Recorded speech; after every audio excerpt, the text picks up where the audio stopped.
கள்ளக்குறிச்சி மாவட்டம் உடுந்தூர்பேட்டையில் ஆகஸ்ட் 17ஆம் தேதி நடைபெறவுள்ள விசிக மாநாட்டு இடத்தை விழுப்புரம் சரக டிஐஜி அருளரசு நேரில் ஆய்வு செய்தார்.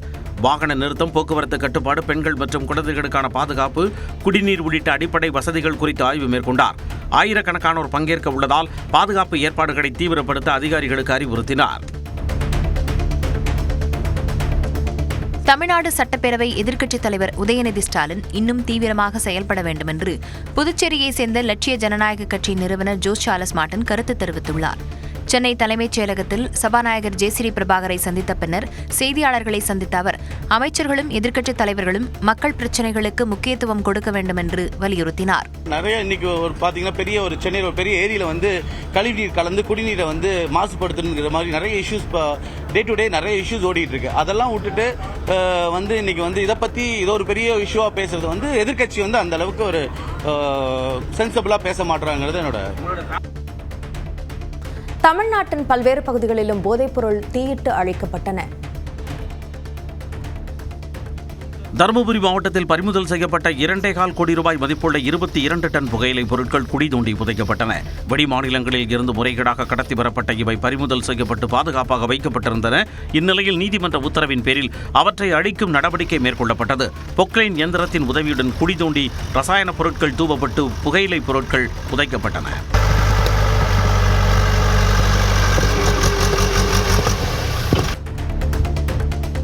மன்னார்குடி பகுதிகளில் பறிமுதல் செய்யப்பட்ட 850 கிலோ குட்கா, பான் மசாலா உள்ளிட்ட போதைப் பொருட்கள் தீ வைத்து எரிக்கப்பட்டன. பல்வேறு காவல் நிலையங்களுக்கு உட்பட்ட பகுதிகளில் இவை பிடிபட்ட நிலையில் பாமணி ஆற்றங்கரையில் தீ வைத்து அழிக்கப்பட்டன. அதேபோன்று முத்துப்பேட்டை சரகத்திற்கு உட்பட்ட பகுதிகளில் பறிமுதல் செய்யப்பட்ட 950 கிலோ குட்கா, பான் மசாலா உள்ளிட்ட போதைப் பொருட்கள் அழிக்கப்பட்டன. கிருஷ்ணகிரியில் 21 டன் தடை செய்யப்பட்ட புகையிலை பொருட்கள் அதிகாரிகளால் எரித்து அழிக்கப்பட்டன. கிருஷ்ணகிரியில் விதிமுறைகளை மீறி போதைப்பொருள் விற்ற 3 கடைகளுக்கு நிரந்தரமாக சீல் வைக்கப்பட்டிருப்பதாக மாவட்ட ஆட்சியர் தெரிவித்துள்ளார். இதேபோல நாமக்கல்லில் 4 டன், திருப்பூர் அவினாசியில் 67 கிலோ குட்கா, பான் மசாலா பொருட்கள் தீயில் இடப்பட்டன. கரூரில் சுமார் 1.5 டன் போதைப் பொருட்கள் அமராவதி ஆற்றங்கரையில் எரிக்கப்பட்ட சம்பவம் சர்ச்சையை ஏற்படுத்தியது.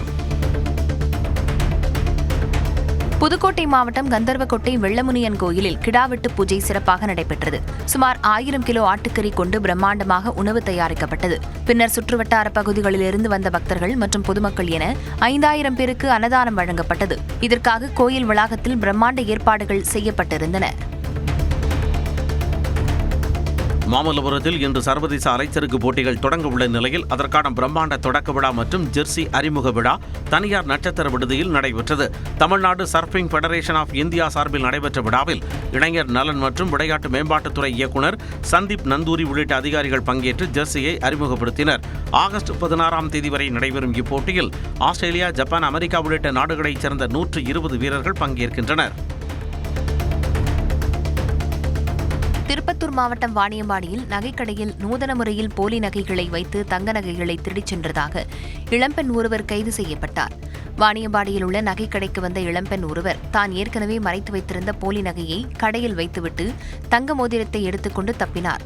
பின்னர் மாலையில் மீண்டும் அதே கடைக்கு சென்று நகையை மாற்றி வைக்க முயற்சித்தபோது கையும் களவுமாக சிக்கினார்.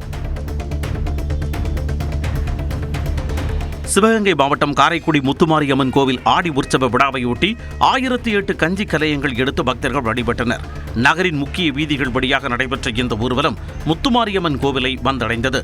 தொடர்ந்து அம்மனுக்கு கஞ்சி படையலிட்டு சிறப்பு வழிபாடுகள் நடைபெற்றன.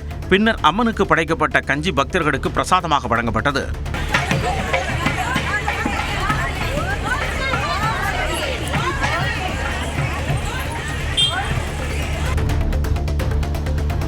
ஆடி மாத செவ்வாய்க்கிழமையை ஒட்டி காஞ்சிபுரம் குமரக்கோட்டம் முருகன் கோவிலில் வெள்ளித்தேர் உற்சவம் நடைபெற்றது. மேடதாளம், சிவ வாத்தியங்கள் ஒலிக்க வெள்ளித்தேரில் வள்ளி தெய்வானையுடன் சுப்பிரமணிய சுவாமி உலா வந்தார். ஏராளமான பக்தர்கள் பங்கேற்று வழிபட்டனர்.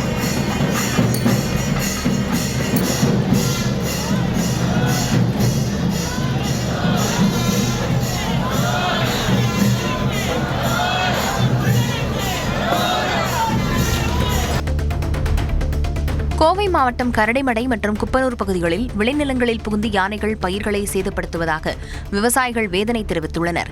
விவசாயிகள் தாங்களாகவே டிராக்டர் வாகனங்களின் என்ஜின் ஓசையை எழுப்பியும் சத்தமிட்டும் யானைகளை விரட்டி வருகின்றனர். பயிர்களை காப்பாற்ற இரவு நேரங்களில் தூக்கத்தை தொலைத்து தோட்டங்களிலேயே காவல் காத்தும் வருகின்றனர்.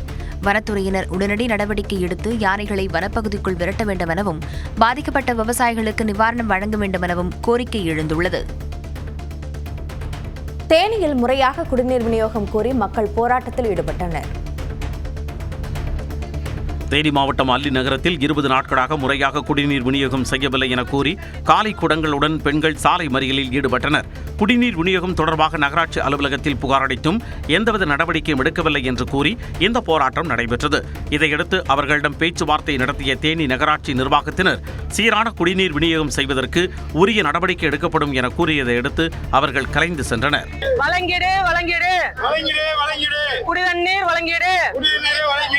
நகராட்சியை கண்டித்து போராடுவோம். தஞ்சாவூர் மாவட்டம் திருமண்டங்குடி திரு ஆரூரான் சர்க்கரை ஆலையில் கிரேன் கொக்கி அறுந்து விழுந்ததில் வடமாநில தொழிலாளி உயிரிழந்தார். பழைய இரும்பு பொருட்களை அகற்றும் பணியில் ஈடுபட்டிருந்த உத்தரப்பிரதேசத்தைச் சேர்ந்த 42 வயது பயா சர்மா மீது கிரேன் கொக்கி விழுந்ததில் பலத்த காயமடைந்தார். மருத்துவமனைக்கு கொண்டு செல்லும் வழியிலேயே அவர் உயிரிழந்ததாக மருத்துவர்கள் தெரிவித்தனர். சம்பவம் குறித்து காவல்துறையினர் விசாரணை நடத்தி வருகின்றனர். மயிலாடுதுறையில் துர்க்கையம்மன் கோயிலில் நடைபெற்ற 108 திருவிளக்கு பூஜையில் ஏராளமான பெண்கள் பங்கேற்று சாமி தரிசனம் செய்தனர். மயிலாடுதுறையின் காவல் தெய்வங்களில் ஒன்றாக போற்றப்படும் துர்க்கை பரமேஸ்வரி அம்மன் கோயில் சேந்தங்குடி பகுதியில் அமைந்துள்ளது. இங்கு ஆடி மாதத்தை முன்னிட்டு 26ஆம் ஆண்டு திருவிளக்கு பூஜை நடைபெற்றது. இதில் பங்கேற்ற பெண்கள் குழந்தை வரம் வேண்டியும் தாலி பாக்கியத்திற்காகவும் குத்துவிளக்கேற்றி அம்மனை வழிபட்டனர்.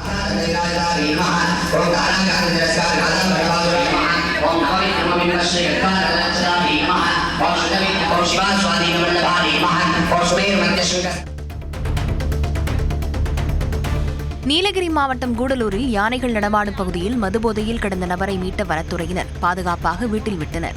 கணியம்வயல் கிராமத்தில் அடிக்கற்றி திரிவதால் வனத்துறையினர் இரவு நேரத்தில் தொடர்ந்து ரோந்து பணியில் ஈடுபடுகின்றனர். அந்த வகையில் ரோந்து சென்ற வனத்துறையினர் மதுபோதையில் ஒருவர் செடிகளுக்கு நடுவே தூங்கிக் கொண்டிருப்பதை பார்த்து அவரை மீட்டு வீட்டிற்கு அழைத்துச் சென்று விட்டனர்.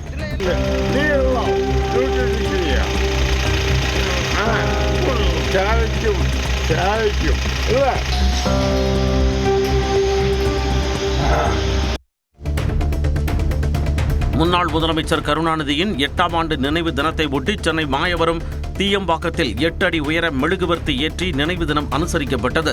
தொடர்ந்து திமுக நிர்வாகிகள் சுற்று வட்டாரத்தைச் சேர்ந்த 200 பேருக்கு சேலை மற்றும் அறுசுவை காலை உணவு வழங்கினர்.